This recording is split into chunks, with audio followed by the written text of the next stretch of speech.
Kita semua tahu kalau ngebangun kebiasaan baik adalah salah satu hal yang paling sulit dilakuin dalam hidup.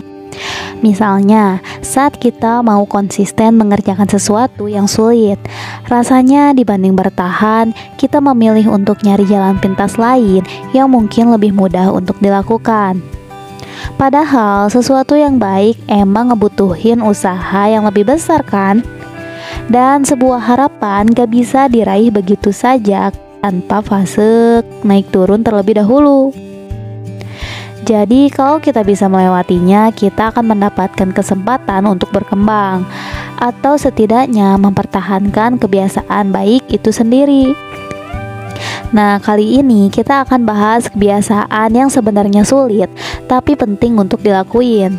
Apa aja ya? Yuk tonton videonya, jangan di skip biar kamu dapat insight-nya ya.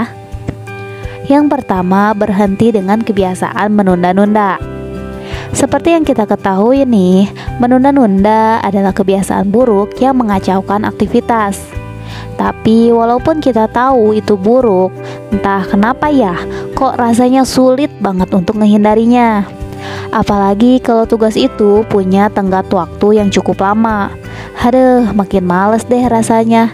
Selalu, nanti aja deh, masih banyak waktu, ya kan? Tapi masalahnya, semakin lama kita menunda pekerjaan, justru menimbulkan banyak masalah baru loh. Bukan cuma pekerjaan kita yang akan semakin menumpuk, tapi juga bisa bikin stres atau bahkan burnout. Maka dari itu, kita perlu menyiasati untuk berhenti menunda pekerjaan tersebut meskipun sulit. Nah, sebenarnya admin udah bikin nih tips ampuh biar kita nggak nunda pekerjaan yang cuma dibutuhin waktu 2 menit aja.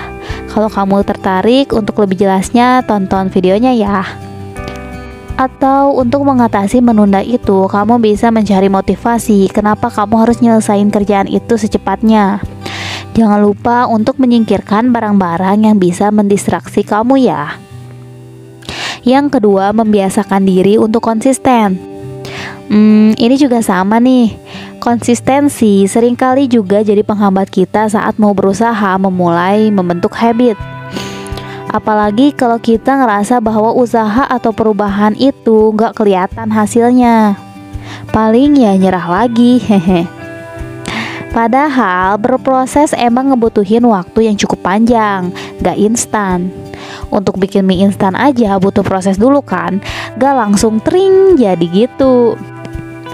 Emang di dalam sebuah proses itu kadang kita gak ngerasain perubahan-perubahan kecil, tapi suatu saat kita pasti dapat manfaatnya. Jadi sayang banget kan kalau kamu nyerah gitu aja. Emang sih kenyataannya ngebangun konsistensi itu sulit dilakukan. Tapi untuk mengurangi kebiasaan ini, kita bisa coba bikin daftar hal-hal yang ngebuat kita ngerasa sulit untuk konsisten. Kalau enggak, buat standar kecil aja dan belajar mengatur waktu dengan baik. Tapi kalau kamu udah nyoba dan rasanya masih terlalu berat, oke deh, nggak masalah kalau kamu mau berhenti dan mencoba hal baru lagi. Yang ketiga, menerima feedback dari orang lain.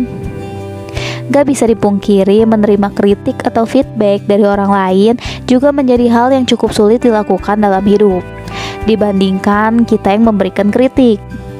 Apalagi kalau kritikan itu berupa kalimat negatif atau teguran. Karena biasanya nih, sebelum menelaah kalimat itu dengan baik, kita malah udah terlanjur baper atau sakit hati. Ya wajar sih, karena setiap orang punya sensitivitas masing-masing. Tapi kalau kita ngelihat dari sudut pandang lain, sebenarnya kritikan yang positif atau negatif itu sebenarnya sama-sama ngasih dampak baik loh ke hidup kita. Karena meskipun konotasi dan cara penyampaiannya beda, kritikan akan membantu kamu berkembang, biar kita bisa memperbaiki hal-hal yang menjadi kekurangan kita. Untuk itu, belajar memahami cara menerima kritik dengan baik penting dilakukan ya. Meskipun awalnya sulit diterima, tapi percaya deh, hal ini gak akan menyesatkan. Kecuali ya emang kritikan itu yang sifatnya menjatuhkan atau gak menghargai kita. Kalau ini mah kamu juga perlu ngelakuin pembelaan dan batasan ya. Kebiasaan yang sulit tapi penting yang keempat adalah memperbaiki pola tidur. Kenapa sih pola tidur itu penting? Karena pola tidur yang baik berpengaruh besar pada kesehatan fisik dan mental. Misalnya, dapat meningkatkan sistem kekebalan tubuh, meningkatkan energi untuk keesokan hari, dan sebagainya. Tapi masalahnya, punya waktu tidur berkualitas juga sering jadi penghambat.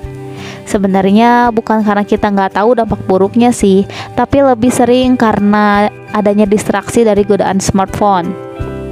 Padahal terlalu sering bergadang bisa memicu resiko masalah kesehatan yang lebih berat.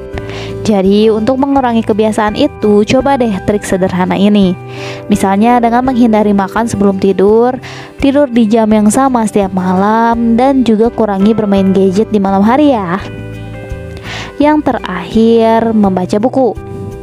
Yap, kita akui bersama yuk, rutin membaca buku menjadi salah satu aktivitas yang cukup sulit dilakukan. Apalagi dengan keadaan sekarang, teknologi yang udah canggih. Rasanya daripada baca buku, kita lebih mudah menghabiskan waktu di depan smartphone daripada buku ya kan? Emang sih, di smartphone juga kita bisa mendapatkan referensi bacaan yang berkualitas. Tapi nggak tahu kenapa, kadang media sosial lebih menarik untuk disimak ya. Namun sebenarnya rutin membaca buku itu sangat penting dilakuin.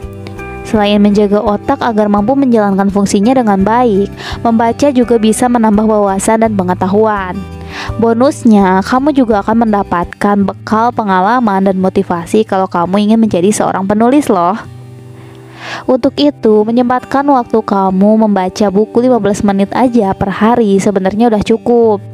Kalau masih sulit, kamu bisa nih mulai kebiasaan ini dengan membaca artikel pendek aja di smartphone ya.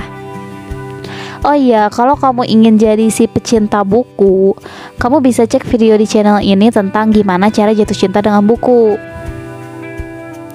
Itulah tadi 5 kebiasaan yang sulit, tapi sebenarnya penting banget kita lakuin. Gimana? Kalau kamu ngerasa nggak setuju, bisa komen ya. Sekali lagi, ngebangun kebiasaan baru emang ngebutuhin proses yang panjang. Yang penting ada niat yang baik pada diri kamu untuk melakukan perubahan. Nggak apa-apa, sedikit-sedikit aja dulu. Yang penting berprogres. Semangat terus ya, semoga bermanfaat. Terima kasih sudah menonton. Kalau kamu suka dengan video ini, jangan lupa klik tombol like dan subscribe channel ini ya, biar kamu gak ketinggalan video serupa untuk bantu kamu ngembangin diri jadi lebih baik. Sampai jumpa di video berikutnya.